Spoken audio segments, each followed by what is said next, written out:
Jenna Ortega has quit Twitter after being trolled on the platform. Many people were going at Jenna Ortega, calling her an overrated actress and saying that she doesn't deserve the wide acclaim she got for her starring role in Wednesday. Jenna Ortega was just called entitled and toxic by a producer. Jenna Ortega has just exposed the dark side of being famous. And loves, let me tell you, it's really disgusting, y'all. What she had to say was so shocking that she can't look at herself the same way ever again. And the worst thing about all of this was that all of it happened to her when she was just 14. So love, sit tight and get ready for one of the most shocking and disgusting stories that led to Jenna Ortega regretting ever being an actress. Jenna Ortega is in the height of her career, but she just quit one of her biggest roles, and because of that, it might cost her work down the road. So it's no secret by now that Jenna Ortega is one of the biggest actresses in Hollywood right now, and rightfully so. Jenna has been in almost every big TV show. From Stuck in the Middle Wednesday to Iron Man, she was even in an episode of CSI. The girl is a star, and to think she is just 21 now. Jenna started acting when she was very young. Ever since she was 6, she has had a passion for acting, and she used to beg her mom constantly to let her go to auditions. But her mom was always hesitant. It got to a point where her mom would sign Jenna up for so many activities so she could be super busy and forget about acting. But that didn't work, so her mom eventually gave in. And one day she posted a video of Jenna acting while she was 9, and a casting director happened to see it, and the rest is history. Now, fast forward to today, and Jenna's name is on everyone's lips. I mean, it's hard to meet any person who doesn't know her, and that level of fame does indeed come with its perks. However, many people don't tell you that there's a huge dark side of being famous. And Jenna learned that the hard way. Loves recently, Jenna Ortega did an interview where she had to recall all the traumatic and shocking things she didn't know about being famous. Now, it doesn't take a genius to know that there are a lot of creepy people on the internet, and especially if you're famous, it's like they are attracted to you now. These creeps just can't walk up to a celebrity, and the only way they can get into contact with one is on social media, and sadly, that is how Jenna happened to come in contact with one. You see, when Jenna was 12, she opened a social media account like everyone does. But unlike regular people at 12, Jenna was already kind of famous. And so when she got online, she received followers. One day, Jenna decided to open her very first ever DM.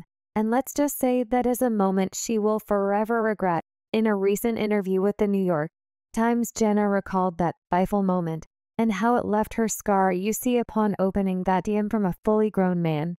I must add, Jenna was shocked to see that the guy had sent a picture of his junk.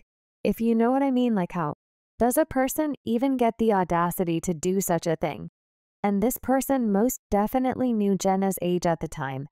And he still chose to do it anyway. Now, as shocking as that might sound for Jenna, this was only the beginning of some pretty disgusting stuff that she had to go through because of being a famous person. Now, if you have been on Twitter the last couple of years, you might have noticed that Jenna doesn't really have an account there, which for a celebrity of her status is quite odd. All the accounts that have her name are either fans or impersonators who have even as far as paying for verification badges, just so they could fool people.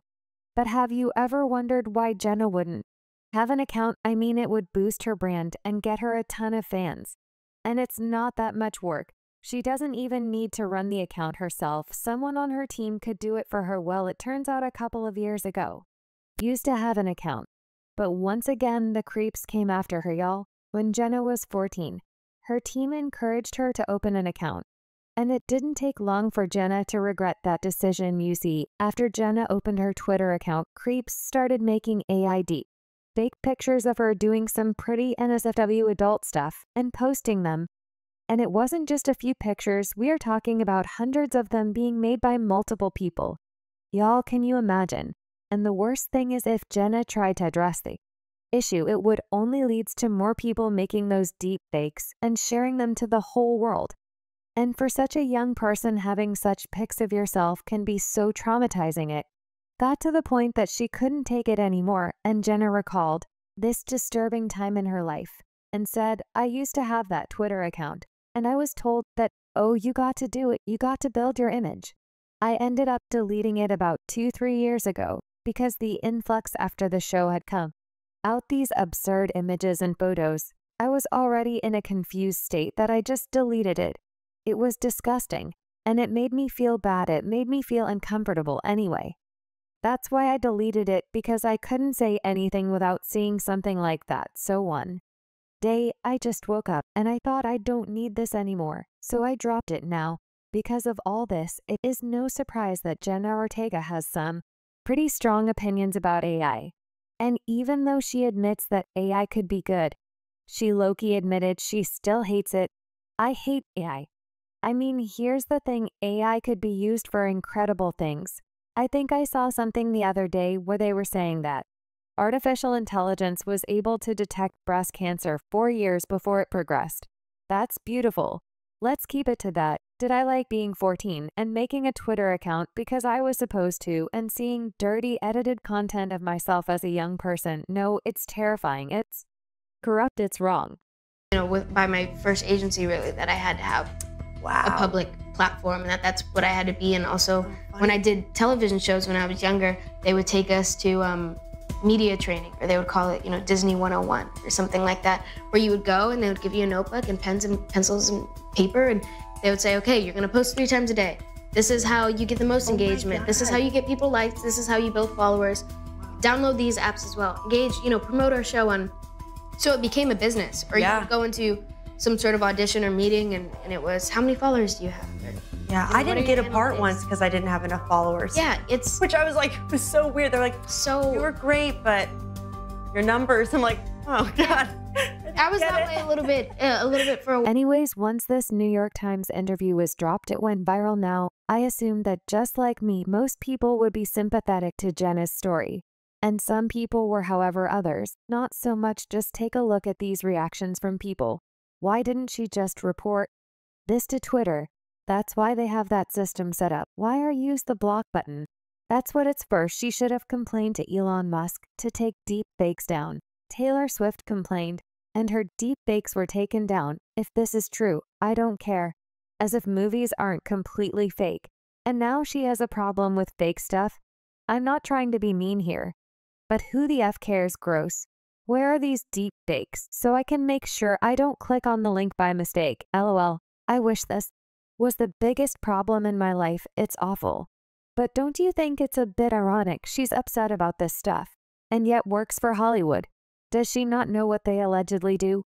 We like her, but we just don't know if she has enough of a platform or enough of a name or enough of, you know, because it's so important. I hate that. It's really, really ugly. And I think that social media, what it does to anyone our age is it's such a comparing game and such an I think it almost influences bandwagon mentality, where it's so easy to follow what a trend may be, or, you know, as soon as you see a trend, especially the way the algorithms are set up, it's all you're seeing and all you're feeding on, and it's just not brainwashing in a sense, but just very, very manipulative. And I get really, really nervous I feel like after the show especially, I'm really, really nervous to post or really say anything on there, or even be myself, because I feel like it could be misinterpreted or But yeah, that's like a whole another world that people don't even prepare you for. Now, as it turns out, Jenna Ortega's problems weren't just online, but with her work, as well as it turns out the life of a young actor isn't all glitz and glam. Things were so bad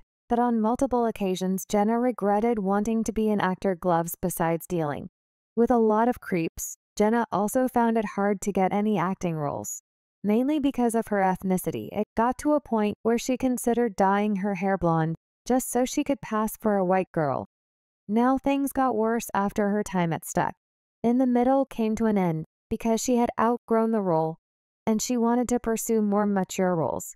But she was too young, and she couldn't go back to Disney because she was too young, and all these frustrations were becoming too much for her to handle. And not to mention the number of snakes in Hollywood. According to Jenna, a lot of people were out to sabotage her career, and they pretended to be friendly with her just so they could bring her down.